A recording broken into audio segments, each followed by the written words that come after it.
Hello and welcome everyone. I welcome you to today's current affairs quiz. I hope all of you are doing good and you're ready to attempt the day's questions. I have 8 questions for you to test your knowledge based on the news that has been covered in the last 24 hours. Do tell me in the comment section what was your score for the day. Let's begin with the first question then. This is question number 1.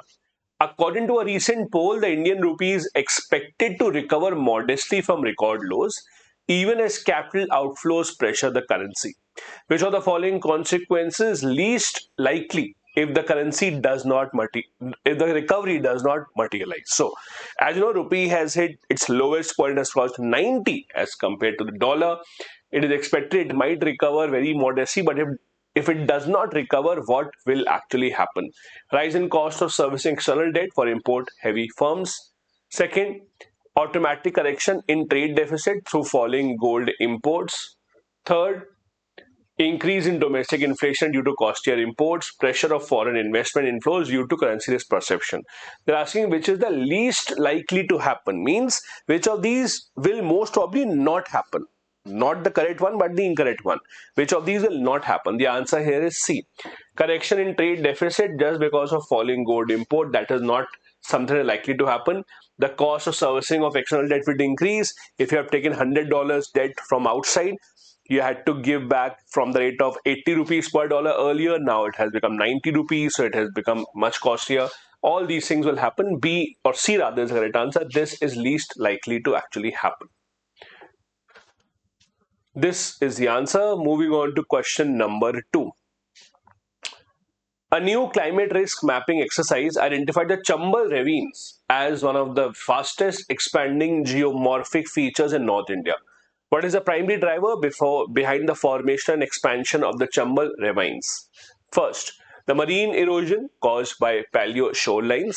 Second, headward gully erosion accelerated by deforestation and overgrazing.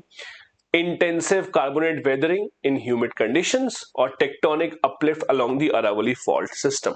What is the cause of the Chambal ravines? I hope all of you have read this in geography. It is because of the gully erosion and because of extreme high level of deforestation that the Chambal ravines have been formed. This is how it usually looks like, the Chambal ravines. I hope all of you have seen this photo earlier as well. Moving on to the third question then.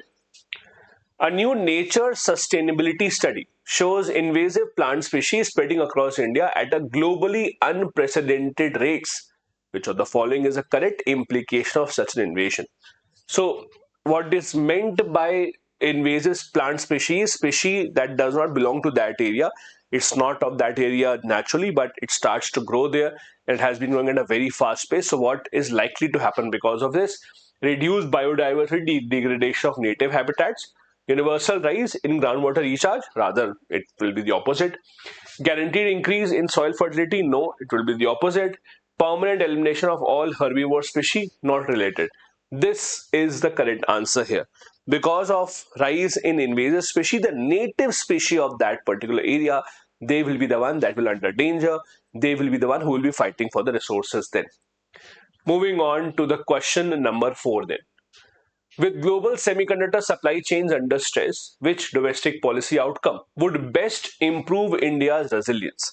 So if we don't have to be dependent on import for semiconductor, what do we have to do? First, rely entirely on cheap imported components, not a great option. Impose a blanket ban, high tariffs, import blanket high tariffs rather on all electronics. No, imposing high tariffs will not really help. Develop integrated design plus fabrication plus OSAT capabilities. Yes, this is what will help us to ensure that we are not completely reliant on products coming in from outside the country. We have to develop our own capabilities. The answer thus is B. This is develop design, fab and OSAT capabilities. Moving on to question number 5 then. Parliament recently approved a law raising taxes on cigarettes and other luxury items, which are the most likely policy rationale. First, it will encourage smuggling to increase custom duty collection. Not really. It will exempt domestic tobacco entirely. It will not exempt them entirely. Discourage the consumption by lowering affordability. Yes, this is what the government tries to do. So the government does not ban these substances. These are good source of revenue for the government in the form of taxes. But the government does try to discourage people from taking it, so that, and why or how does the government do that? By making them costlier, increasing taxes on them. That's why tobacco, cigarettes, alcohol, all these are taxed very, very, very highly. This is government's policy on taxation. The answer thus is B. Question number 6. Even with strong quarterly GDP growth, analysts caution that underlying vulnerabilities still remain. Which structural risk persists irrespective of high growth? We're talking about India, where we saw the numbers of the last quarter come out, where our GDP growth was shown as above 8%, but experts say that there are still problems that persist. First, automatic elimination of external sector risk. Second, uniform growth across the state. Third, over dependence on a few sectors of volatile capital inflow, or guaranteed rupee appreciation. Which of these is still a structural risk that we still have? That risk is over dependence on a few sectors. That is B. So although we did show an impressive growth rate this quarter, but it was not spread across evenly across all the sectors. It was coming in from a few sectors, which is never a good thing for the economy. You never want to be over dependent on just a few sectors. Next, question 7. India's clean energy producers flagged weak weather forecasting models as grid compliance rules tightened. What challenge does this highlight? So as you know, renewable energy, solar, wind, etc. depend a lot on weather. And if weather forecasting is not up to the mark, they will always have challenges. So what challenge does this highlight? 1. Renewables are incapable of producing stable power. Not really, they can produce stable power. It all depends on the weather. Conventional power plants must be fully shut. Variable renewable output is hard to align with grid commitment due to uncertain weather. This is a problem.